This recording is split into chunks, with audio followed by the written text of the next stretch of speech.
for Amplify here in New York City. And I have had the opportunity over the last 3 years to work with a lot of different teachers in different situations and see our lessons be used in different ways, but really tailored to meet the needs of the specific students in the classroom. So I do my best to bring in information about that as well as we're going through trying to connect with the more practical aspects. Because you'll notice we obviously, as you see there, we have an hour for the initial workshop, and then we have a Q&A.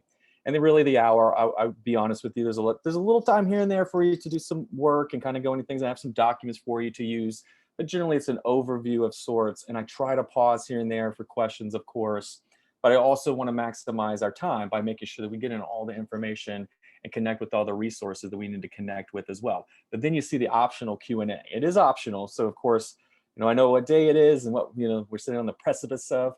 And if you need to go at that time, you can, but you're also welcome to stay for the 4 to 4:30, which will really be any questions you have. It doesn't have to be about what we've done here in the workshop. It just has to be things that have to do with Amplify Science. And I'll do my best to help you with those things during the Q&A. So that sometimes helps with, as we're going through the first session, I don't want you to think that I'm not paying attention to your questions, because I'm going to do my best to look at them in chat, for instance, and try to bring them into what we're talking about, but also just knowing that we have a little bit of time for the Q&A at the very end, so you can ask a lot of different questions, because I know there might be some practical things that are sitting right on your mind there, and even updates to the program that you might have noticed. Because one thing I will mention is this workshop really is designed for teachers that have had some experience with Amplify Science. Obviously, we're in Unit 3 using this, but also you'll notice that I navigate around very quickly. I don't go as methodically as one might in some of the workshops. So if you need help with that, though, you can most certainly let me know, and I'll try to help you out with it as we are having that little bit of work time. And then during the Q&A, if you need me to go over some things for navigation, that's also perfectly fine. All right, so let's go ahead and move forward. Here are our overarching goals. Of course, as you know from the title of the workshop, we're definitely going to be looking at the embedded supports for diverse learners in the classroom, and really get some idea of the research base and frameworks in which the Amplify Science program has been built around and things of that nature. And then we'll also look in at the actual resources themselves that are there, and we'll connect the resources with the things that we're looking at. Now, as I mentioned to you, I'll give you a few documents here and there for you to fill in. I even have shared Google Slides we can try, but what I've noticed is in the 1 hour workshop, it's difficult to have multiple screens open, right? You have my screen open, you're gonna have your teacher's guide open, maybe you have something else open, and then me sending you something to fill in, you'll have like a fourth window, and if you have a screen like mine, it just becomes more and more difficult. So I try not to bombard you with it, but at the same time, I want to make sure that you have the resources so you can use them at a later time. So kind of keep that in mind as I'm going through. Now, I'll resend them as much, well, as I can. I was going to say as much as you need, but I'm going to do as much as I can. So just framing the day, I do want us to think about this. Obviously, you'd be more than welcome to share this in chat, but really, it's not to put you on the spot and to come up with the perfect answer. As a matter of fact, I think a lot of us are going to come up with a very similar sort of answer. But what I want you to start thinking about your students in general, or specifically, I shouldn't say in general. Think of your students specifically, each one of them individually and things of this nature. And really, as you're going through thinking about your students, thinking about the primary needs that you may have in your classroom, your students have, will help you connect with the resources, with the frameworks that we're talking about. But then also, I think that it helps to really generate some specific questions that I'll, of course, do what I can to help you with as we're going through, or at the very least, make sure that you're in touch with the resources that you need, or even other individuals that can help you with that sort of thing as well. Now, of course, the answer that we will generally get, and this is one that we use, and you probably have seen something very similar to this before, but we all know working with students, and I did before working with Amplify, was a teacher for 13 years. So I've of course come to fully realize that students are all diverse, right, and unique. And it's easy for us to say that, but we all know as teachers in that classroom level, that's very important to us, because on some levels we might see some commonalities in the needs that the students have. So we may group them accordingly. However, ultimately, we know there are nuances within those particular needs that the students have, whether we group them in there or organize them that way or not. that each one of them are diverse and unique and need differing things. So of course we have strategies for groups of students, but we're always making sure that you're connected with the resources so that you can bring your expertise and then of course your knowledge of your students that you have and be able to tailor our program to meet the needs of your students. Now, of course, as we're going to look at, it is very flexible and open, but we have to kind of look at it that way and change the way our perspective of the Amplify Science program in some cases, because I've noticed that a lot will see it as very prescribed. And even though that's true that we want to try to follow the coherent activity sequences, there's also plenty of room for us to change things up as well. So here's just a quick reminder of the Amplify Science approach, as I put the modalities there before I should have. But on that left side, you know that all of the units are built with the storyline in mind, first of all, but around an anchor phenomenon that's taken place within a context of purpose.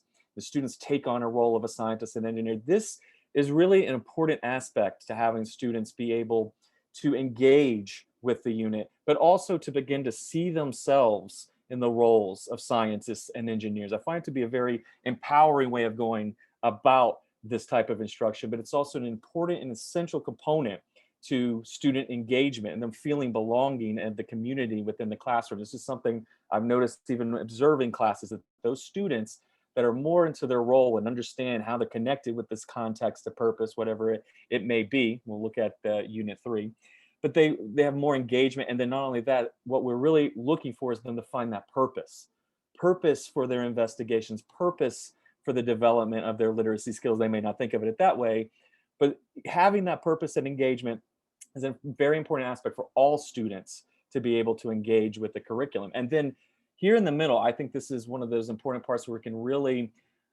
display how flexible the program is. And then also an idea of giving students multiple access points or entry points into the curriculum. So as the students are going through those lessons, they're going through that iterative process and they're collecting information from multiple sources and they're substantiating the key concepts that you come up with, the ones that you put up on the wall. But we're taking them from the question to the answer, but we're making sure along the way that they recognize the information they're collecting to build and substantiate that key concept or knowledge claim for the students. But also, now's the time for the modalities. This is where you find the do, talk, read, write, and visualize approach, and all of these things working in concert. Because they're not standalone, because standalone, that might be like business as usual. But the idea is that these things are connected with one another and students start to be able to borrow from each one to help them with the others. So for instance, one thing that we keep in mind in this case, when we have the multiple modalities, students don't have to rely, and we don't have to rely solely upon how well they write out an explanation, or even how well they might tell us about their explanation. Instead, they have these opportunities to do things and also to visualize in certain tools and technological tools that are there that help them make their thinking visible to you and to others, which will also increase their engagement and their feeling of belonging in the situation. So the modalities, yes, are there to help students recognize the authentic nature of the Amplify Science units by recognizing that to collect information from multiple sources, but we're also giving them multiple ways to represent their thinking to us, which also helps us when we're taking in assessment pieces, and we can really have a more holistic understanding of how our students have developed with their building of their skill sets and their understanding with concepts in science as well, without always having to leverage reading and writing, for instance, or even the talking modality. But we are also, as they are focusing on and strengthening, or as they are using their strengths, we're working to make sure that they're also able to bolster or to, of course, increase their facility with those things that we might see as a weakness. I was trying to think of a very positive way to say that. So we look at it that way as the students are going through the iterative process, giving them multiple access points, multiple times with the same content over and over again, but also building their capacity with the science and engineering practices and the cross-cutting concepts as well. And then we're asking them to take those things and to apply them to new situations where we have an idea of how well they're practicing the modalities, but then also how they'll use the science and engineering practices and the cross-cutting concepts to make sense of things and to figure things out over time as well. So what we'll do is we'll go over some basic aspects of different frameworks that are available, and then we're going to navigate to the program guide. And in the program guide, I think of that as being basically the reference book for Amplify Science. And we'll take a look in at the access and equity components. And I'm also going to give you, I'll give you something that we can share, a shared document. But again, any document that I share with you to fill in blanks and things like that, or just to help you along, please, if you get one and it's just kind of keeping you from doing what we want to do, then don't even worry about it. It's really more about you making sure that you kind of maximize your time or get the most out of this as we're here. But of course, as you see there, the curricula is built around or built with certain frameworks in mind. And the idea, of course, being that we want to represent diversity. Diversity, of course, of learners, by diversity of scientists and engineers as well. So that, again, students have that opportunity to see themselves in the role, to recognize that these are things that they can also do, no matter what where their or what their background is, or what their outlook happens to be at that time, but really giving them that entry point into the actual scientific enterprise as well. But the two overarching conceptual frameworks to which I have already alluded to, of course, is the universal design for learning, and then culturally and linguistically responsive teaching. I will go through the basic aspects of both of those things. And I want you to know that I do keep in mind that you may have a vast expertise, particularly in UDL, as we're looking through that. And that'll help you make sense of how our program has been developed based upon those principles, as well as you're looking through our materials. And then also we'll take some time to look through some lessons as well. So of course, in our access and equity components, you'll find the universal design for learning. We're always reminded, of course, it's the research-based framework. I believe that one of the major constructors of this is David Rose, and you will find that I'll give you the link to their website and everything like that, and you'll get an idea of the current research that's going on with UDL as well. But again, as you see there in the bold, focusing on careful instructional planning to meet the very needs of students. And you'll notice the embedded supports throughout each one of our lessons. There are a lot of them, and I do think that most of them appeal to all students, but you'll notice the ones that are specific, and you'll know which students that you might be able to accentuate those parts for as well. But of course, as you see there, not a special education initiative, but instead offering this flexibility in the framework so that all students are able to access it, but also to make sense of it and to engage with it as well. And then here, I'm going to put something for us to kind of think about. I know it's probably hard to see depending on what kind of screen you're looking at, but here's the breakdown for the universal design for learning and those three major principles or buckets that have or strategies in them. If you want, just take a moment and kind of think about this. You do not have to share in chat unless you feel like you want to, and then you can, of course. But if you want, just think about the different strategies that you use, share that in chat, or just jot them down as you look through it, because there's things, even if this is the first time you're hearing of UDL, which it probably isn't, but you're already doing certain strategies that are listed here. And then at the same time, that will help you as we're going through the lessons as well. So I'll give you a moment to think about it. I'm also going to pull up the address to the CAST site so that you are able to get to that if you need to. Actually, let me open that up for you. And I will put this into chat for you so that you can look at it later. A few of you may have already seen this. It does have a lot of great information that breaks down the universal design for learning for you, great resources that are there. And ultimately, though, what you'll end up seeing is how, or as you've gone through our lessons, probably recognize that a lot of these things are taken into consideration in the design, to the point where it's called out in all the differentiation, and it also becomes routine to you as well over time. Now, the next framework, of course, is culturally and linguistically responsive teaching. And when we go to the program guide section, you'll be able to look down all of the information that comes along with this, particularly the call outs to the structure of the actual activities themselves. But besides that, also the representation of scientists and engineers from all different walks of life. And again, giving that opportunity for students to see themselves in that role. Now, here are some major principles which you're going to be able to read about in much more detail in just a moment. Don't worry, it won't be just me talking the whole time. You will get a chance to go and explore things as well. But think about this for a second. Just think about the Amplify site, your experiences with the program. And sometimes this might end up, and again, you could share this in chat, but think about different things that you've leveraged from the program, different aspects of it that have helped you support culturally and linguistically responsive teaching in your classroom. Knowing that those teaching principles that you see right there are the ones that we generally list. And we'll again have some opportunity to look through it in a little bit more detail, but promoting a positive disposition toward diversity, but connect that with some of the resources that you may have used or different designs you've used with your lessons. Leverage students' cultural and experiential backgrounds, making sure that you're valuing those things and connecting with it and building on those things as well, even though it'll be vary from student to student. And then, of course, valuing language diversity and multilingualism. You'll notice that a lot of the times in our differentiation directions, it will say, please let the students be able to express themselves in their own language. Of course, they put other types of supports in there for the students as well, because we know that they're developing their literacy skills and acquiring language at the same time.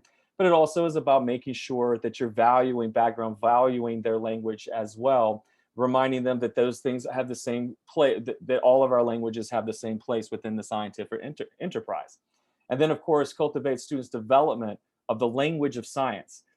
Ultimately, that's when we think of all of our students, we are thinking about them cultivating that, because it is not an easy thing, even for us as adults, to be able to think about words within a science context and then think about how that word is used on the everyday basis. Sometimes we'll conflate the two things and we'll be using the word in the wrong way if we're in a science context.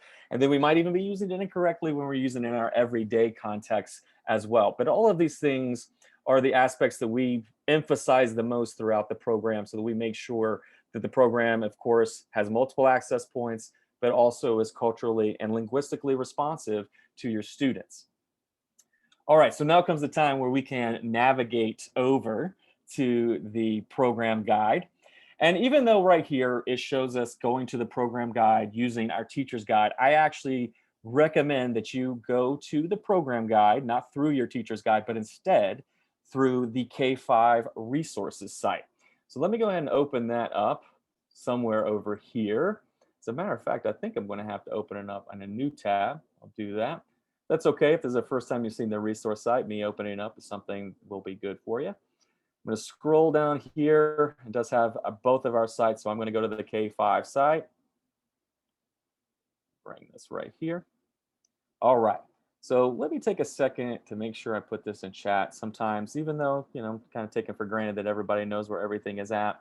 And if you don't, you can remind me. I'll go back to it. Don't worry about that. So I put this in there so that you know where the resources site, reminding all of you, this is where all the New York City specific information will always be posted for you. But this is mainly, I'm using it for us to link to the New York City specific program guide. To find that, we'll need to go to introduction. I'm going to open that up. We'll go right down to it very quickly. And then what we'll see is program guide, right? We click on that, it's going to open up into this page, but I believe I already had it open here, which is great. Go ahead and close that out. So here, this will open up for you. You'll see all these things on the left. Of course, you want to make sure that it says New York City here, right? Because then you'll know you have the New York City specific program. And it is important because the national program is very similar things, but this has all the specific scope and sequence information, and it also connects with the NYSSLS as well. But what we are going to do is I'm going to try to give you some time to go through the access and equity components. I will let you know that right away, assessment, if you haven't seen this before, assessment's very helpful. The science and literacy components are also very helpful, particularly when we're thinking about arranging things differently or understanding how things are gradually released over time per grade level. Science and literacy might be something that you want to check out. And then I also want to make sure you see this as search engine here. So you can think of this again as the reference book. You can go in there and you type in whatever you need to, and you can find what you're looking for, if it's there. I should have said that first. So what I'm going to ask you to do is going to have you take a few minutes, and I am going to have you just read over the Universal Design for Learning component, as well as the culturally and linguistically responsive component. You do not have to read through everything, because you'll see right away, you'll be like, that's a lot. But really what we're here for is so that we can look down through the differentiation strategies for the groups that are listed here, right? So you see your English learners, which, by the way, I do recommend you taking a moment to look at that, whether that's a group that you're thinking about that's not necessarily why I'd have you look at it as much as, of course, there are the principles, but it lists all of our embedded and additional supports that are there. And oftentimes when we're talking about engaging all learners, we will bring people's attention to the English learners section of the program guide. And then, of course, you see the others: the students with disabilities, standard English learners, girls and young women, advanced learners, and gifted learners. And then one that that resonates with me, because I taught in Tampa, Florida, and I did teach at a Renaissance middle school. And generally speaking, differentiation notes are not necessarily taking in consideration students living in poverty and all of those things that will entail for them. Foster children, those as well as migrant students, all of them, it takes in consideration limited time, for instance, but it gives you some background on things that are considered in the program that can be helpful in those situations. So I always appreciate how much time has been taken by the researchers to make sure that all of these groups are connected with and resources are generated for in the program responding to it, but then also it's giving you other places to go so that you can look for more specific information as well. All right. So as I'm talking and looking at the actual time, I was going to send you a document for you all to work on and to fill out. It would look like this, right? You'll go in and read the English learners part, the students with disability, you write notes, and we could all share. I feel as though that's going to actually take up too much of our time. So I will send you this document at the very end, even though I might need one of you to remind me. I'm going to write it down. But really what I'm going to do is say, let's take 5 minutes for you to just explore the program guide, because there's a lot here for access and equity. And during that 5 minutes, you do not have to be silent. If you have questions, feel free to unmute and ask, but I also understand there's a lot of us here. So if you'd like to ask me in chat, feel free to do that. And I'll even navigate backwards and forwards to different things for you as well, while everyone else is looking through the materials. So you're going to that program guide, making sure you're there, and you're going through the access and equity components and looking for the specific embedded strategies and also the additional supports that are there for your students as well, and really taking note of the things that are there. And then once we're done with that, then we'll go over the teacher's guide, and I'll navigate around and make sure that you're connected with the resources that go along with these things as well. All right, so we'll take 5 minutes from now. I'll call your attention back after that. And if you have any questions, again, feel free to just ask in chat.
All right, let's get one more time. Actually, what I'm going to do, even though I'm going to show you how to navigate to here from the other side, what I'm going to do for everyone that might have a little bit of difficulty getting to this is I'm going to go all the way back to the resource site just to make sure you know where it's at and put the addresses in for you.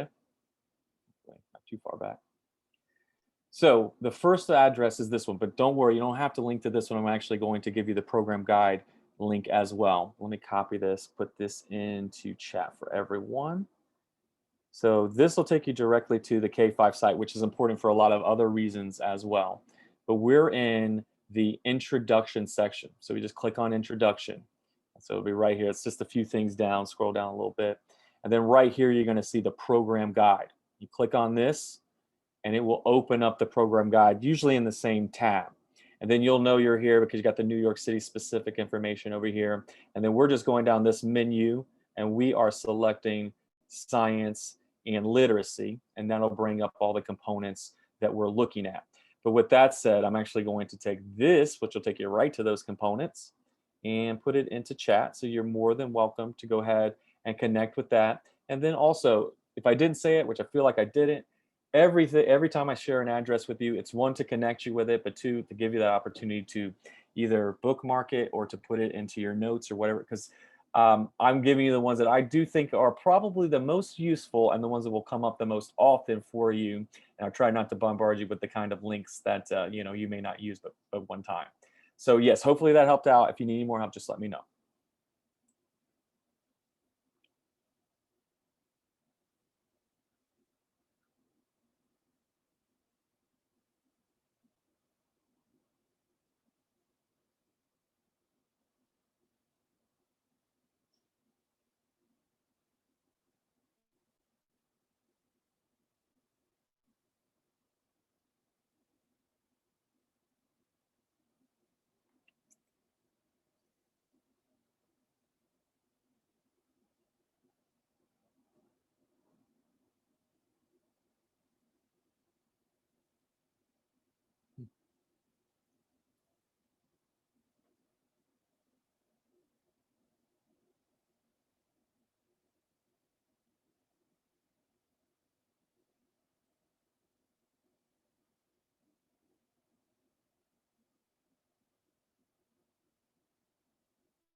Think we'll take about one more minute. Keeping in mind that I know that you're in an hour workshop, not any amount of time is really enough time to explore and to look through things. But the idea is to, again, just get you connected with it. And then, of course, I know on all of your free time, you don't have any free time, but when you do need that information, you know where it is so that you can go to it and utilize it.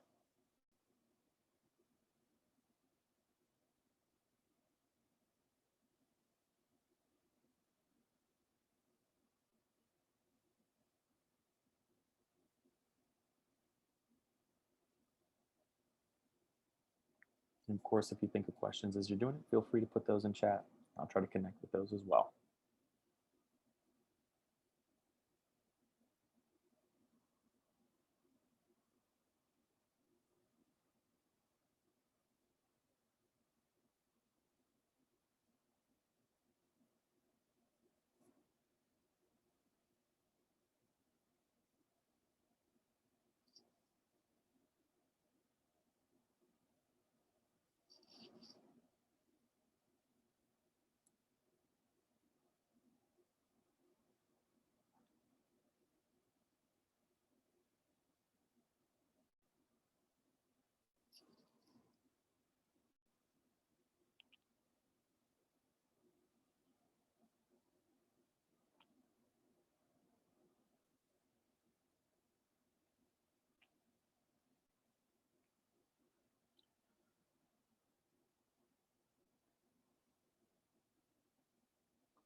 All right, so we're going to continue to go forward because we're going to go into the actual program components. And then with the less than 30 minutes we have left, I want to make sure that we know where everything's at differentiation wise on the teacher's guide.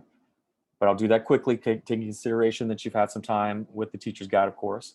But then also making sure you're connected with the program hub and all of our resources that we have there, all the hybrid and remote resources that are available. It's a completely different suite of resources that are there for you that sometimes teachers know about and sometimes they do not, because it is on a different site that you connect with from our teacher's guide. So I'm going to make sure that we get to all of those resources. So I say that because I don't want you to think that I don't want to connect with your questions as well. But if you put them in chat, like I said, I'll do what I can to make sure we talk about them a little bit.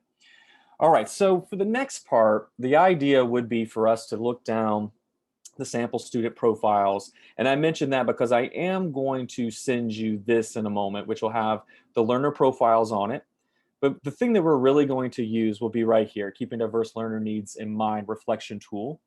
And we're going to take some time for you to go through, and when I say some time, it's going to be a minimal amount of time for you to really check out different components of the lessons themselves within the third unit.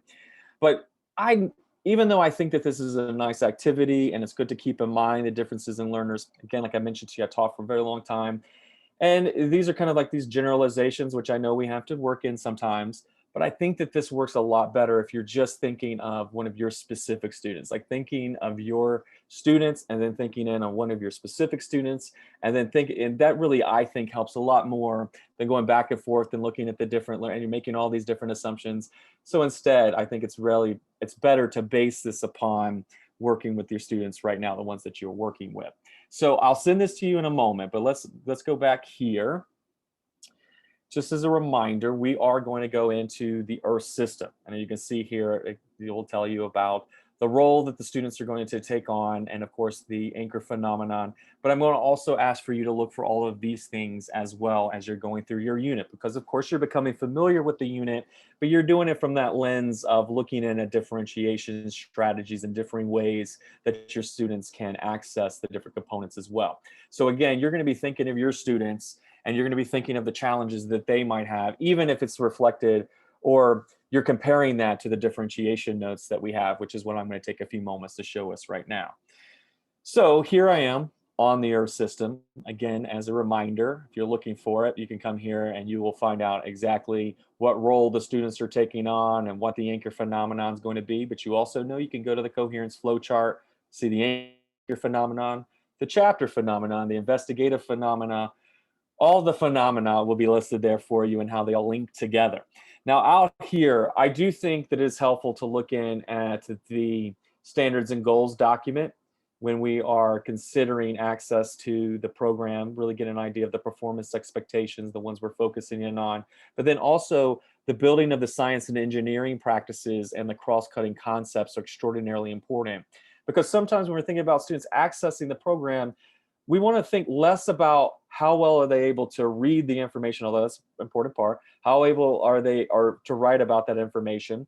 And not only that, the information itself, the content is not necessarily the most important part, but instead it's about them developing science and engineering practices and cross-cutting concepts, which by the way can be used in different ways. So for instance, let's look at planning and carrying out an investigation. Students can do this for reasons beyond science and engineering. You do things like that all the time.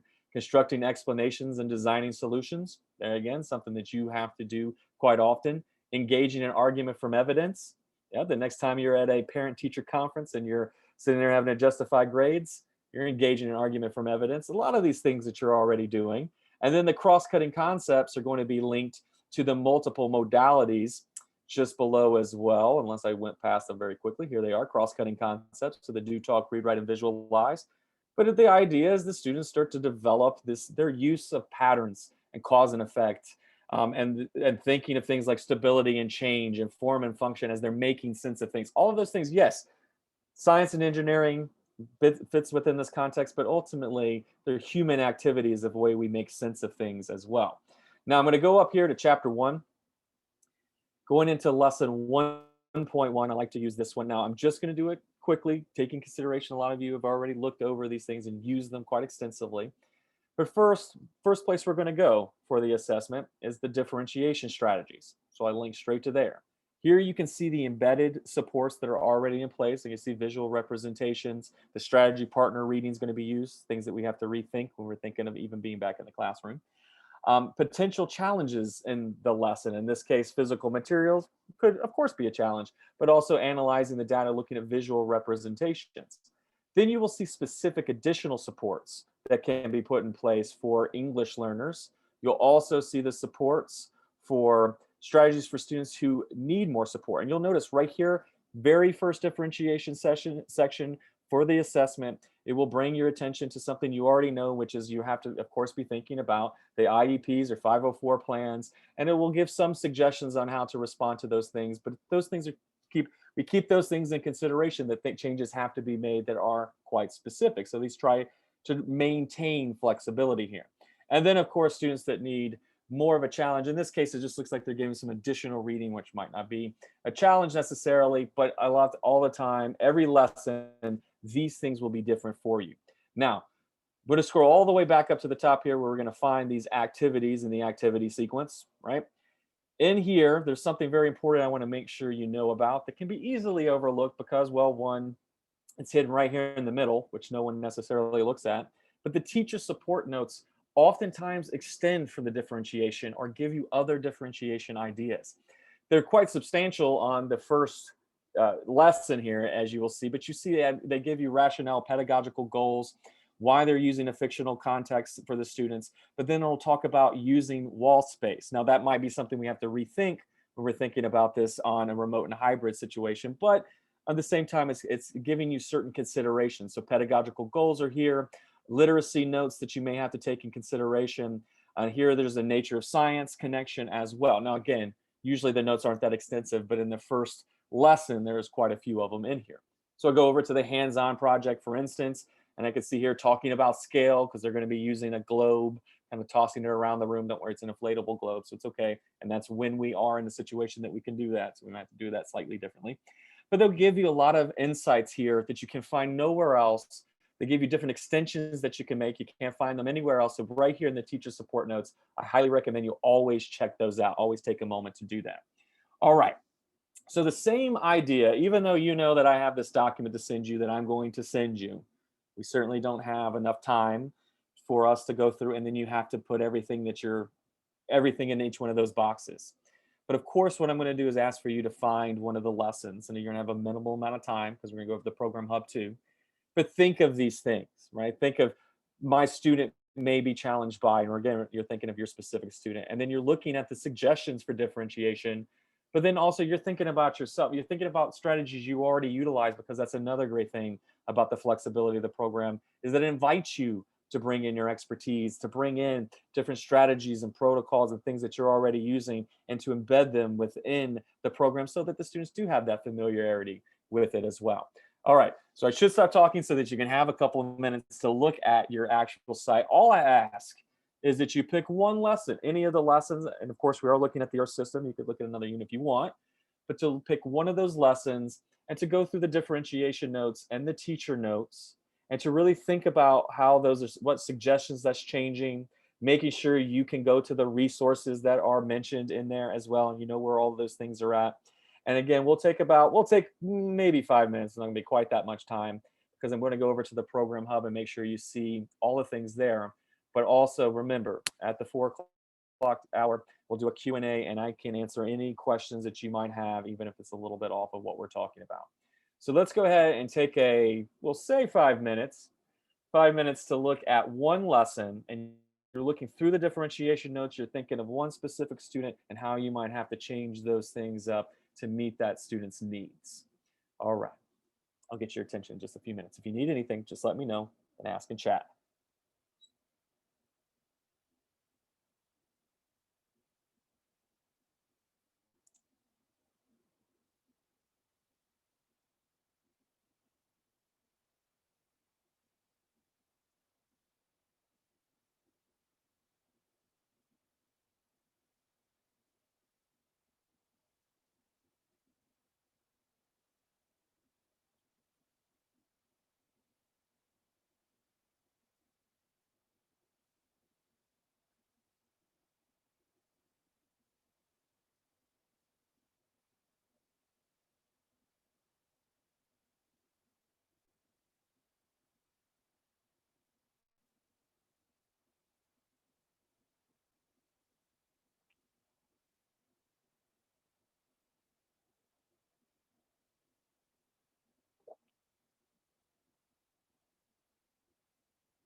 All right. So we'll say that was 5 minutes. And those of you watching the video, that was definitely 5 minutes. We are going to move forward just because with the last time, right up to 4 o'clock, because I really try to hold true to the 4 o'clock because it's the last 30 minutes is optional. I want you to have the option to be able to leave. I don't want to hold you too long past that time. So I want to make sure we get over to the program hub. One thing though, I definitely want to make sure you know of is of course the offline preparation guide. You may have seen me clicking on it as you were working. And this is, to me, is very helpful when teachers don't know about it, then they're having to download everything for each lesson every time. But when you have the offline preparation guide, you click on this, it's going to open up in a new tab. It gives you the option to download everything to your computer at one time.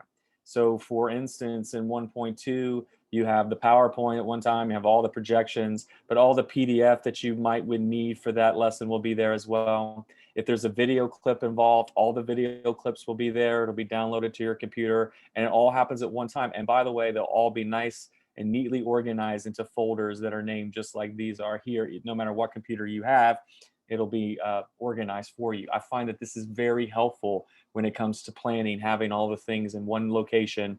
And that is, of course, for the classroom site. So the one that we're looking at, not the program hub that we are going to go to now. Because of course, you know, in the lessons, you have classroom slides for every single lesson. You have them both in PowerPoint, you have them in Google Slides as well. But what we're gonna do is we're gonna take a moment to go over to the program hub. I'm gonna open up this global navigation, which is this 3-bar icon up here in the top left corner. And we are going to scroll down. Now, I have a lot of stuff in here, so you might not have quite exactly the same amount, but you have a lot of stuff too. You will eventually find this icon, Program Hub. We're going to click on Program Hub. It's going to open up into a new window for us. Keeping in mind that the Program Hub is not your teacher's guide. This is a new hub of information for you, but mainly where we put all of the remote and hybrid resources for you as well. So there are things here for you to use, but we don't have time to go into those. I can answer during Q&A. But where we're going is to the remote and hybrid learning resources right here. So we are going to go to grade 5, of course. We're gonna have this little drop-down menu. You're not looking for NYC. The middle school has a very specific scope and sequence, so they have a very specific program hub. But you're just looking for regular grade 5 right here. You open this up, and you're gonna see it has a lot of things that are very helpful to you, namely these very familiar pictures.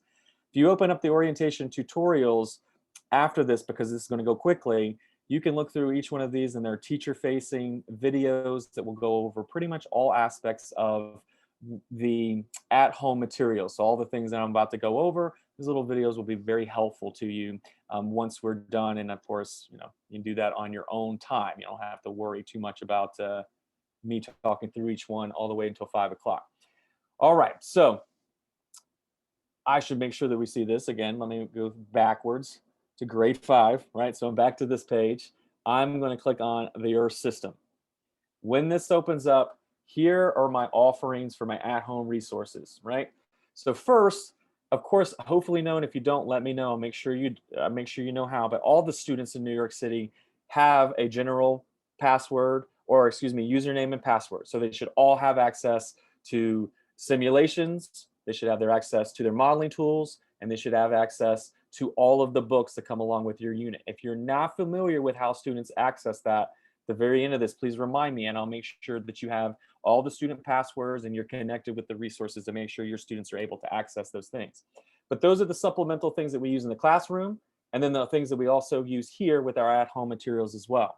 So of course they have e-readers that they can go through and have embedded audio, but for another choice, and I am starting at the far right, you can go to our read aloud videos. One great thing on the program hub, all things are available in English and in Spanish. So the first one that I'm going to click on is a read aloud playlist.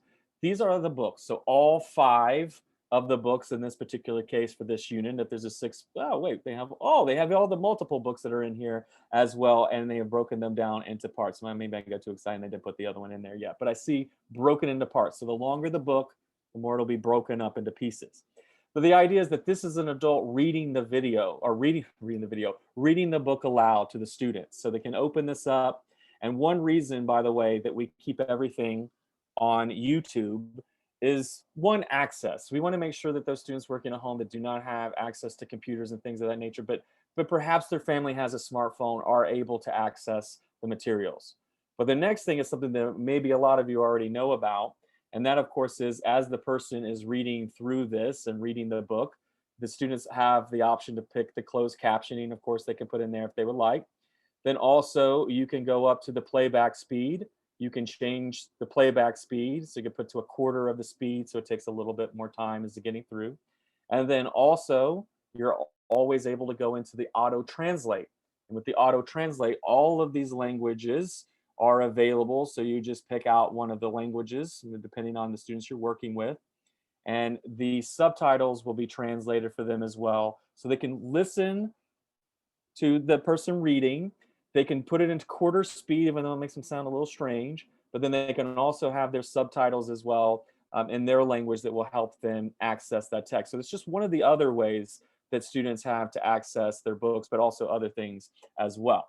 And namely, it'll be the at-home videos that I'll look at in just a moment.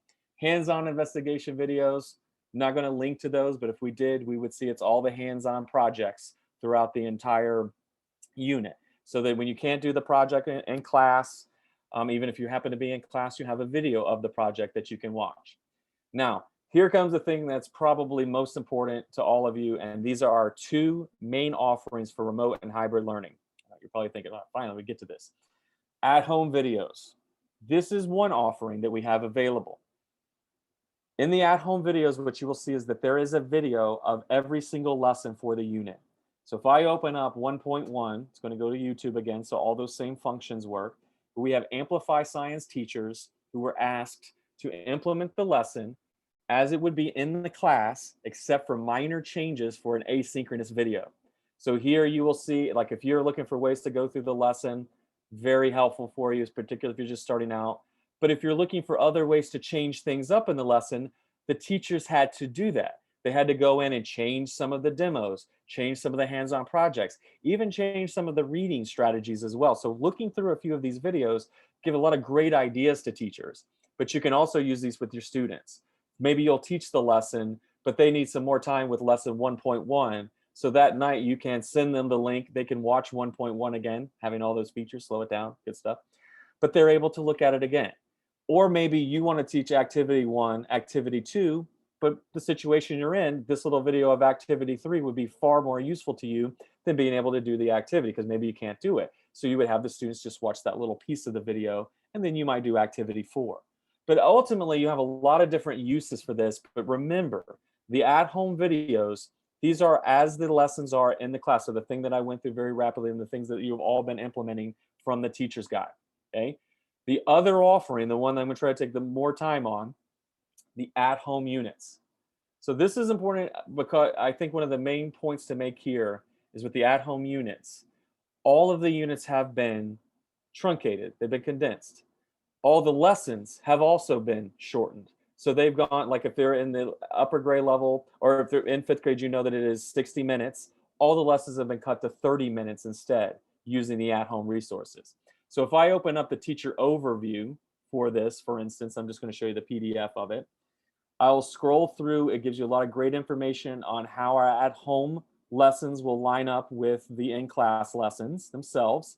But then ultimately, you will find a breakdown, and you will see 20 lessons. In this case, instead of the 26 lessons that you would have, because this is the only one that has more than 22, you have 20 lessons, but each one of them have been now broken down into 30 minutes as opposed to a 60-minute lesson.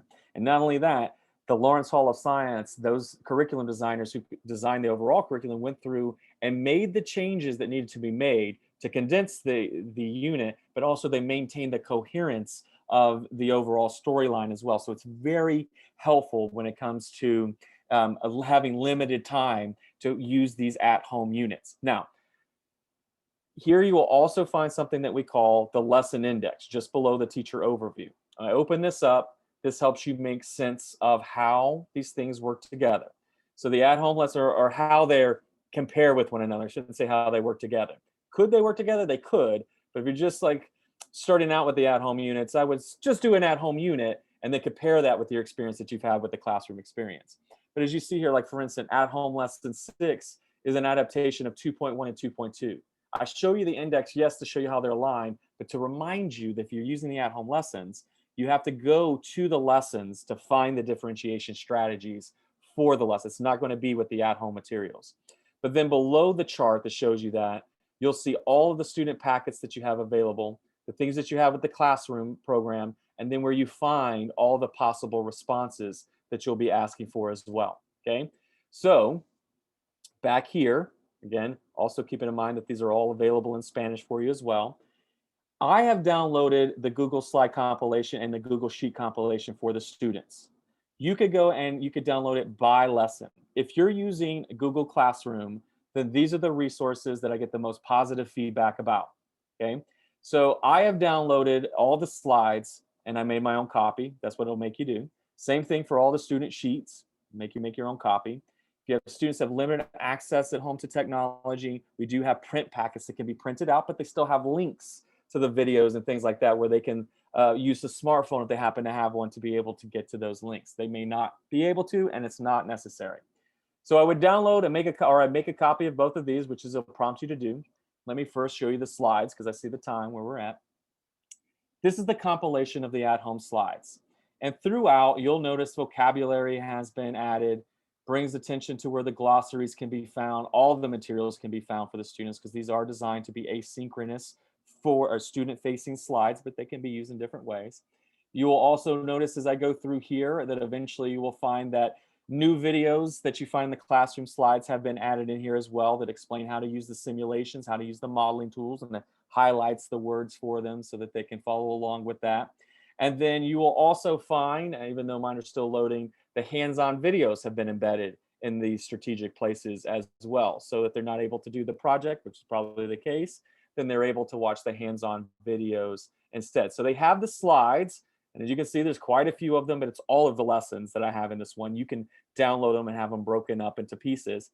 But what I'll bring to your attention is that with Google Classroom, let's say I download just the at-home lesson 1, I can go through here and I do work with teachers that do this, and they'll put notes, like they'll say whatever their name is, that here's a note from, or maybe they'll add a slide, but they make these changes. Maybe they'll add scaffolding, things like that. Then when you have it ready, you go to Google Classroom, you make it an assignment, you make this the file, and there's a selection right next to it that says all students get a copy. So all students will get their own slides that you have changed, and they can also change them if you ask them to do so. They can type in into the notes here, but what they have to go with this are the student sheets. The student sheets are all fully editable by the students. The investigation notebooks on the other program, those are only fillable by them. Here, you can do the same thing. You can go through, you can add, you can subtract, you can put in scaffolding if you need to, and you can customize it. And then when you want to make the assignment, you make the assignment and you give every student a copy, and they'll all have their own notebooks, and they're able to come in, they're able to put their answers in there. There, you can teach them how to use the scribbling tool. You can show them how to annotate on the pictures if you like by adding notes. The one thing I'll mention to you is when I say they're fully editable, when the student gets it, it is fully editable. So you push delete, it's gone, and you might have a student say, no, I can't even find where I'm supposed to put this in there. And that's because they might have deleted that away. But I brought it to your attention, so now you know. You can also add other parts or other glossaries that we have available to these sheets as well. And then at the very bottom, I see the time, the very bottom, you will eventually find all of the wall materials, but in digital form. So if you wanted to create a virtual wall, for instance, you just copy and paste it right onto a slide. You have the key concepts, you have all the questions, and you will eventually find one in here that has all the vocabulary words for the students as well. And you could create your own sorting tools. You can use Google in some way that you want, all the things that you can do with technology. Of course, you have all the raw materials here that you can utilize. All right, so I know that is extraordinarily rapid, but on the other hand, it is 1 minute over the 4 o'clock, 2 minutes over, oh no. But keep in mind, like right now, I'll go back to my main slide. What we will do is we will have a 30-minute Q&A, but it's always important that you know that this is an optional component because I don't want you to feel like you have to hang out unless you absolutely want to. It's only an hour, so you're more than welcome to go. I am going to give you a survey, so don't go before that. but you're more than welcome to go. But just after I give the survey link in just a moment, and I would appreciate any of your feedback, of course. Then we can just start asking questions. I think we even will stop the recording, and you can ask questions either about what I went over, or maybe Vincent, you got like a specific question you want to ask me, and I will do what I can to answer that question or connect you with the resources that can. Okay. All right. Thank you, Corey. On behalf of the STEM team, we want to say thank you for another awesome session. And folks, if you have not, I know I put it in several times, but if you have not done your attendance, remember you get CTLE credit, so make sure you put your attendance in there. I'll drop it in the chat again. Absolutely. And I'll just, instead of making this more difficult, I'll just put this into chat. Then I'll put my title screen back up. And again, I appreciate all of you. Thank you for taking the time being here today, of course. And then also, I do hope that you have a restful break, although often I know as a teacher that any break is generally not all that restful. But again, we are here to help as much as we can. That includes Nancy and Nadia working with the DOE, but also Amplify and generally try to do everything we can to make sure that you're supported, that they give you access to all the things that you need to make sure that you can, of course, tailor the lessons to meet the needs of your specific students. So we'll do what we can to keep helping you, and we just greatly appreciate all of your hard work and great efforts that you're putting in during this very trying time. All right, thank you. Nancy put the sign-in link in again, and I'll give everybody a few moments to do all those things with the links. And then, of course, any questions that you have, please feel free to ask me. And then if you would like to go enjoy the rest of your afternoon, evening, then please feel free to do that as well. Thank you all again. I really appreciate it.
Sorry, I was looking for the name supporting diverse learners, but I guess I have to type it into the survey. Oh goodness, is it not one of the selections? I apologize for that if it is not. There's a box underneath it, so I guess I can type it in. Maybe, yeah, if there's an other section, I'm sorry about that. I appreciate you doing that, by the way, and even asking about it. But yeah, if you don't mind putting that in, if it has like an other or a place that you can put it, I would appreciate it. Yeah, I don't know if it's me, but I've been scrolling back and forth and I'm like, is it me or is it renamed? So I'll do that Actually, now. let me see too. I'll open it up.